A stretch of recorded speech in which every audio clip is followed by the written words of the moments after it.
I'm taking you behind the scenes of my recent keynote, how I created it, and how it went the day of on this episode of the Speaking Your Brand podcast. More and more women are making an impact by starting businesses, running for office, and speaking up for what matters. With my background as a TV political analyst, entrepreneur, and speaker, I interview and coach purpose-driven women to shape their brands, grow their companies, and become recognized as influencers in their field. This is Speaking Your Brand, your place to learn how to persuasively communicate your message to your audience. Hi there, and welcome to the Speaking Your Brand podcast. I'm your host, Carol Cox. I'm excited because this past weekend, I had an in-person speaking engagement where I delivered a keynote for the first time since before the pandemic. So it's been definitely well over a year and a half since being in person at an event doing a speaking engagement. So it was really good to get back out there. We had all of the COVID precautions there, and it was really just a lovely event. And because it happened to be here in Orlando, Florida, where I live, I was able to invite my mom and my sister, Diane Diaz, our lead speaking coach here at Speaking Your Brand, as well as several of our clients who happen to live in the area, including Bessie Jordan, Usha Terari, Emily Rogers, Terry Reuter, Leslie Helema, and Cindy Schriffel. And a number of them have been through our Thought Leader Academy as well. And so it was just so nice to see them in person. Some of them I've met in person before. Some of them I've only met on Zoom. So that was so much fun. We shared a table together. And as they said, they got to see me in action speaking. In this episode, I'm going to take you behind the scenes to share with you how the speaking engagement came about, the topic of my speech, how I approached creating it, and how it went the day of. I'm also going to share with you towards the end a realization that I had in the moment. I was literally delivering my speech there, and I had not made this connection previously, even when I was working on writing the speech and creating it. But I had a realization in the moment that I articulated out loud about the connection between the personal story that I was sharing and about speaking your brand. And I was so surprised that it came out, and I'll share with you that at the end. If you're new to the Speaking Your Brand podcast, welcome. Here at Speaking Your Brand, our mission is to help more women become speakers and thought leaders, because we know it's through women's voices and stories that change happens. And so we do this in our coaching programs, primarily our Thought Leader Academy. If you're interested in getting details about that and in joining us, go to speakingyourbrand.com/academy. Again, that's speakingyourbrand.com/academy. Now let's get into how the speaking engagement came about. If you're like many of our clients, you want to get paid to speak and you want to be a keynote speaker, and you would love to have speaking invitations come to you. So of course, there's always a place for what we call outbound speaking, which means that you are submitting speaking proposals, you're building relationships with event organizers, you're pitching them to speak at events and conferences and to their groups. So there's definitely always a place for outbound speaking proposals. But then you also want inbound speaking invitations to come to you. And inbound is when event organizers, companies come to you and ask you to speak or ask you to do a workshop or training for them. So I'll share how this particular keynote speaking engagement came about. It's for a nonprofit organization in Orlando called Time for Tea, founded by a woman named Tracy Phipps. And I received an email. This was back in, it must have been late July, and the speaking engagement just happened on September 18th. So she sent me an email and said, "Hi, Carol, I found you and I'm hosting our annual fundraising event. Here are the details, and I would love to have you be our keynote speaker." So literally just an email out of the blue. So I responded and said, "Oh, that sounds lovely. Would love to be a part of this. Let's go ahead and jump on a Zoom call." So then we had a Zoom conversation and I found out more about the event. So I asked her, "Well, how did you find me online?" And she said that she found me because I was featured in Orlando Magazine earlier this year in May as one of Orlando's Women of the Year in 2021. So she saw that feature, and I was one of 20 women who have been listed as Orlando's Women of the Year. And of those, she liked my bio. She liked what I talked about in there. And so she thought I would be a great person to have as the keynote speaker. How this award came about was that back in 2020, I had been putting out a lot of content kind of related to things that were going on with everything from the pandemic to the racial reckoning to choosing women's voices. And one of my podcast listeners ended up applying to speak at our very first Brave Bold Beyond live virtual summit that we held in October of 2020. And she's someone that I know here in Orlando through my days in local politics because she's also involved in that. And her name is Usha Terari. And so she ended up becoming a summit speaker, and then she joined our Thought Leader Academy from there. So she really appreciated everything that I did with the summit and with podcast content and the thought leadership output that she ended up nominating me for this Women of the Year award. And so that's how that award came about. And so here's the thing, and I talked about this a few episodes ago in episode 241 on the expert trap, is that I didn't get invited to speak at this particular event because I'm an expert on the event's theme. I got invited to speak because of my thought leadership output and because of the positioning that led to. And so I want you to really think about this for yourself, that yes, we're experts in our industry, we're experts in the work that we do, but this is that shift from just being an expert to just being a thought leader that creates that in-demand speaker that you want to be. So if you haven't yet listened to episode 241 from a few weeks ago called The Expert Trap, What Holds Women Back from Thought Leadership, I highly recommend going to listening to that one after you finish listening to this episode. So the theme of this particular event was Our City's Beauty. That's because the city of Orlando's tagline is The City Beautiful. And so Tracy, the organizer, wanted to kind of tap into this idea of the city of Orlando, what makes it unique, and what makes it beautiful. And then she wanted me to talk about finding your purpose, finding your uniqueness. Now, this is not a go-to keynote topic for me. I mean, I talk a lot about women's leadership. I talk a lot about business storytelling, talk about women's voices and, women's voices in politics and in leadership positions. But I figured, of course, I can find a way to wrap my story around this idea of finding your purpose. And so the first thing that I did when I thought about creating my speech was I brainstormed ideas related to finding your purpose. So what does it mean to find your purpose? Like, what do people think about when they think about finding their purpose? So I kind of brainstormed all those usual things that you would probably come up with. And then I stopped and thought to myself, well, what's a unique angle that I can take? Because after all, this is a keynote address. This wasn't a here are 5 steps to find your purpose. So it wasn't like a conference breakout session or a workshop for people to sit down and work on worksheets to find your purpose. So as a keynote, it's supposed to be inspirational, supposed to be motivational, and it's supposed to give the audience a different perspective, a unique perspective, and give them an experience during the talk. So I started thinking about what's an angle that I can take around this idea of finding your purpose. And then I started thinking about one of the stories that I could share regarding how I had found my purpose while living here in Orlando. I moved here to Orlando about 18 years ago, and I had found my purpose, but then I had lost it.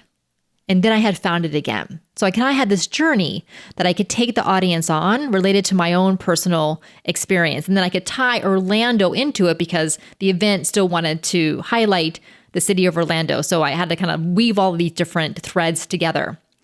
So I started thinking, okay, so I moved to Orlando. I got involved in local politics. I became chairperson of the Democratic Party in our county here. And I had found my purpose by doing that.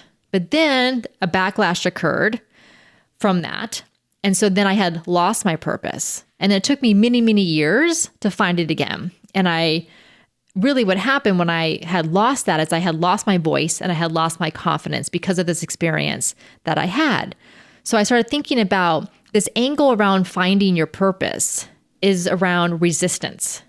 So when we're in our purpose, when we're acting our purpose, when we're living our purpose, a lot of times we think it should be easy, like rainbows and hearts and unicorns, and we should just go with the flow and everyone's going to love what we're doing. Everyone's going to get behind our purpose.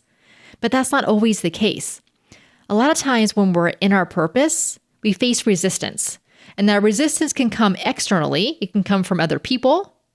It also can come internally from imposter syndrome, perfectionism, people pleasing. So obstacles that we put in front of ourselves. So I said, okay, this is a unique angle that I can take around finding your purpose is to help the audience see that if you're facing resistance in your purpose, that could actually be a good indicator that you're pushing paradigms.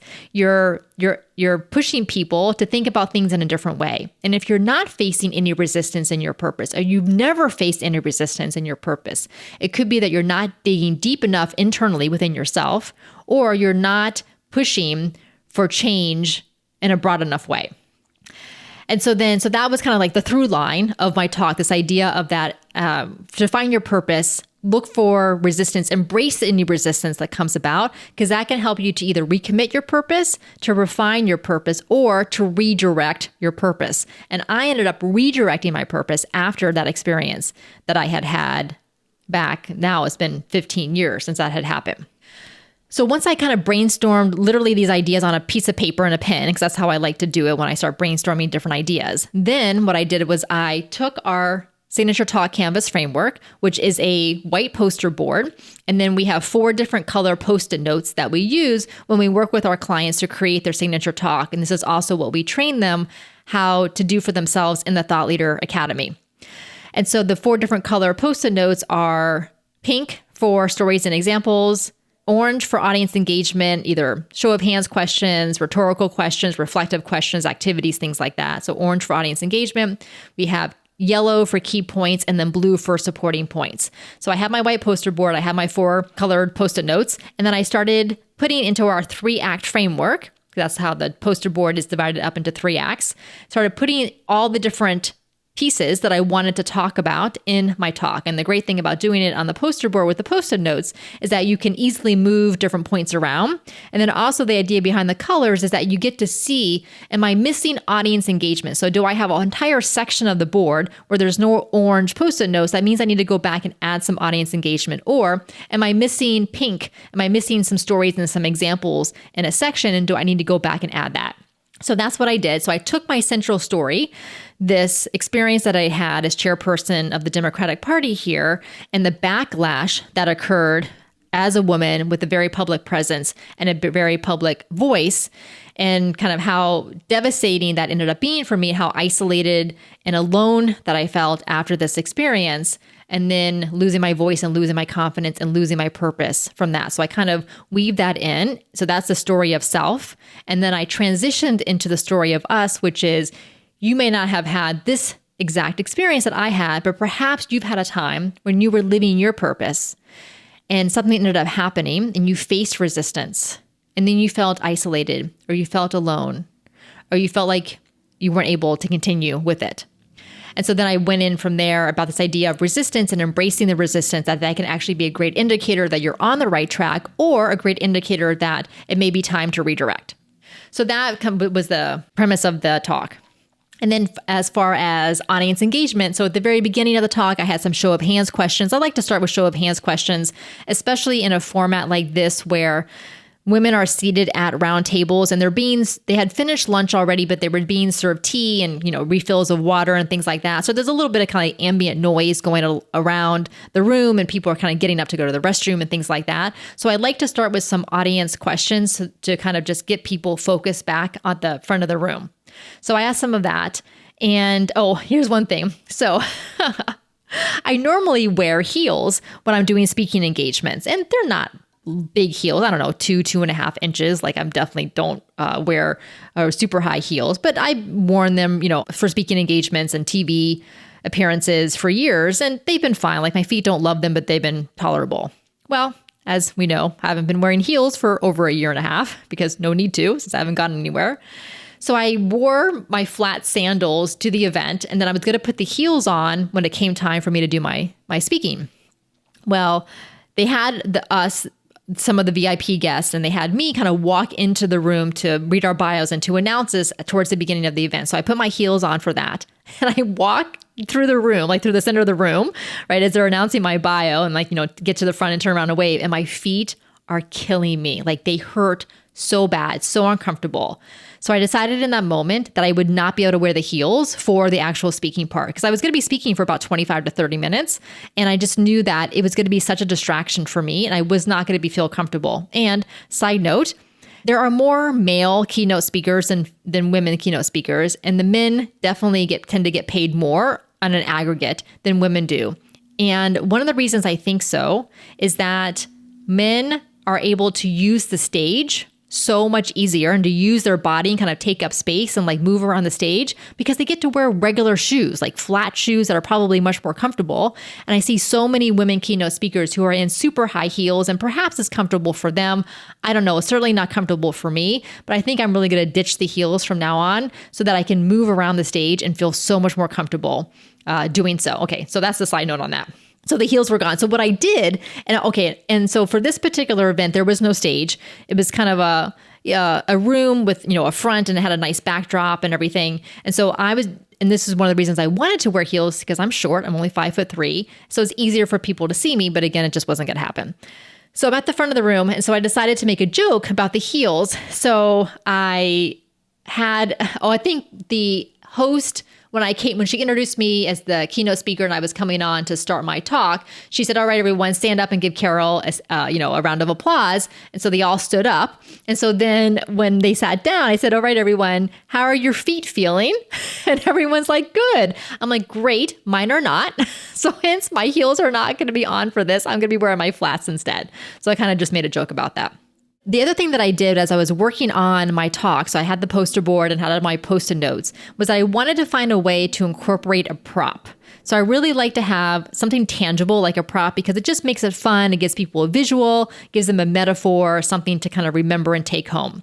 So I thought about this idea of resistance, and I thought of those resistance bands that you use when you exercise, different types of resistance bands. And this idea that if you don't increase resistance or if you don't increase your weights when you're working out, you're going to plateau. Your muscles aren't going to grow and change anymore. So the same thing, if you're not facing resistance in your purpose, then you're also not going to grow and change personally. So then I found some rubber bands to purchase, and the colors of this event were jewel tone colors. So they asked all the people who were attending to wear jewel tone colors. It looks so beautiful. It was so nice. If you go to the show notes for this episode at speakingyourbrand.com/244, I'll include a link to some pictures that I posted on Instagram, as well as some short video clips, so you can see those there. So I found these rubber bands that were kind of in these jewel tone colors so that they would match the other things that were on the table. And I put a rubber band at each person's place setting before they got there. So because I had gotten to the venue early. And so then when I got to that point towards the beginning of my talk where I talked about this idea of resistance and shared this idea of the resistance bands and weightlifting and all of that I shared the rubber bands. And I said, okay, go ahead and put the rubber band on your wrist, if you've ever faced resistance from your purpose, kind of just like a fun thing to do. The other thing that I did with my talk, so once I kind of had like the basic points that I wanted to make, is I kind of go back through and add these layers. So a layer of audience engagement, a layer of a prop, and then a layer of cultural references. I like cultural references because they kind of, people can relate to them. Again, kind of makes it memorable and have them give them a point of reference. And so in this case, because we're in Orlando, I wanted to reference some things related to Disney. So towards the beginning, I mentioned Cruella, the movie, and that how she faces resistance in her desire to be a fashion designer. And then so I talked a little bit about that. And then at the very end of my talk, I ended by referencing Hamilton, the musical, because of course, as you know, I am obsessed with that. I love it. And so I mentioned the very last song called Who Lives, Who Dies, Who Tells Your Story, and how Eliza Hamilton, Alexander's widow, talks about how she is writing herself back in the narrative and that her purpose became to found an orphanage to help hundreds of children who needed that because, of course, Alexander had been an orphan himself. So I mentioned that, and it was so nice because they had a live pianist there at the event. And so when I mentioned Hamilton at the very end, he started playing the song Who Lives, Who Dies, Who Tells Your Story. So you could hear the music, the notes in the background as he was playing, as I was talking about it. Oh, it was so magical. It was so lovely and such a nice way to kind of like add that experiential element to it. And here's the other thing that was really telling about this talk. So as I mentioned, people were kind of finishing up their lunch, having tea served to them, having their water glasses refilled, getting up to go to the restroom, things like that. So there definitely was movement and kind of that ambient noise in the room as I was talking, which is fine. Like I'm used to that. And, and I totally understand people still like to kind of chit chat quietly and things like that. But here's what happened. I got to the point of my personal story where kind of like the heartbreaking part happened. And I got really quiet. And I paused. And I shared how much this had hurt me, this experience. And I paused and I let it sink in. And in that moment, you could hear a pin drop. The entire audience was 100% focused back on the front of the room and back on me. And even my mom and some, my clients and things who had been at the table, they said the same thing to me afterwards. They said, wow, Carol, when you shared that part of your story and you got quiet and you had those pauses, it was incredible how just everything went silent. And that is the power, number one, of sharing personal, vulnerable stories. And number two, of using strategic pauses and silence to emphasize a point.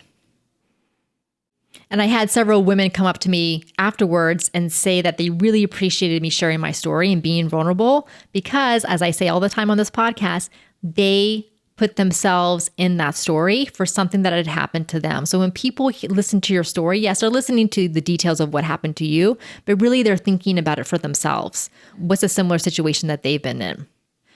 So that was extremely powerful. So as far as, let's get back to creating the keynote. So I put all these different layers in, and then once it was on the full poster board with the Post-it notes, then I transcribed it into an outline in a Google Doc, printed that out, and started practicing it. So I started saying it out loud. I would move some things around, like Cruella was originally towards the end of the talk, but I moved it into Act 1. So kind of as I said things out loud, I moved things around or added some other points.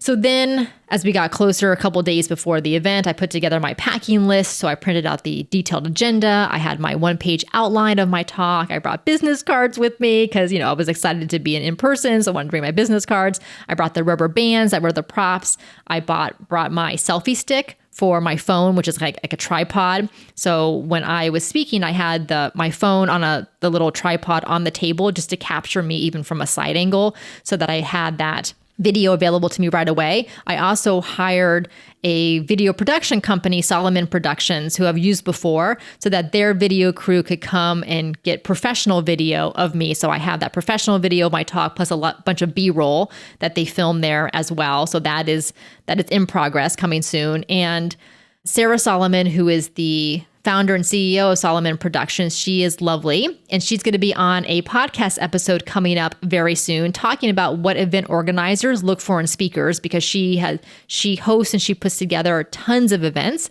and she has seen tons of speakers. So she shares really great insight about that. So stay tuned for that episode.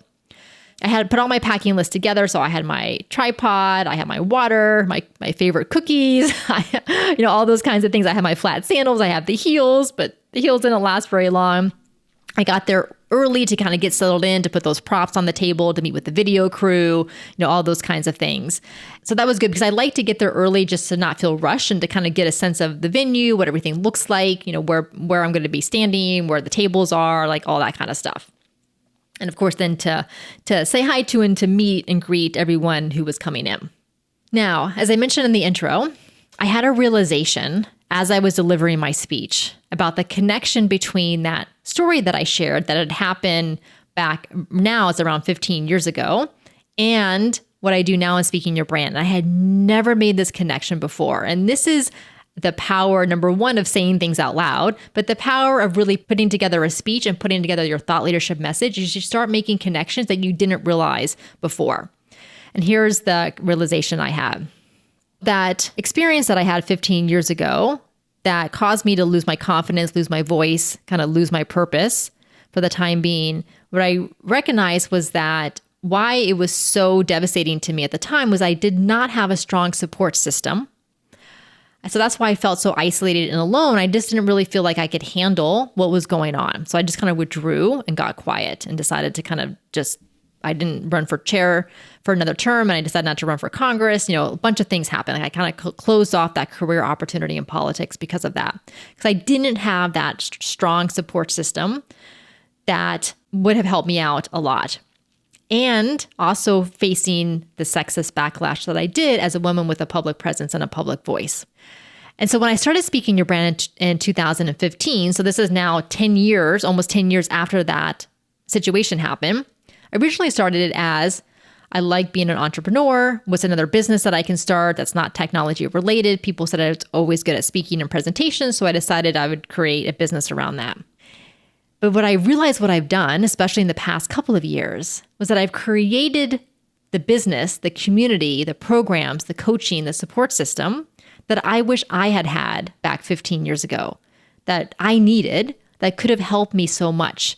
And because our mission at Speaking Your Brand is to elevate, amplify, champion women's voices and visibility, that's so much of where that came from that experience and needing that community. So it seems obvious now what that connection is, but I literally hadn't put those two things together until I was delivering my speech.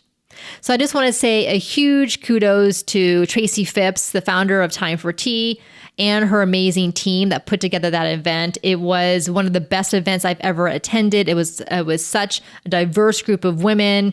It was just, the tea service was lovely. Like the whole thing was so nice. And it was so great to get back in person, especially to be there with my mom and my sister and with Diane and with some of our clients as well. So if you would like to work with us, to join us, I invite you to check out our Thought Leader Academy. You can get all of the details and you can apply by going to speakingyourbrand.com/academy. Again, that's speakingyourbrand.com/academy. The next couple episodes, we're going to be talking more about in-person speaking as, fingers crossed, more in-person events and conferences are able to come back later this year, 2021, but hopefully definitely into 2022. So until next time, thanks for listening.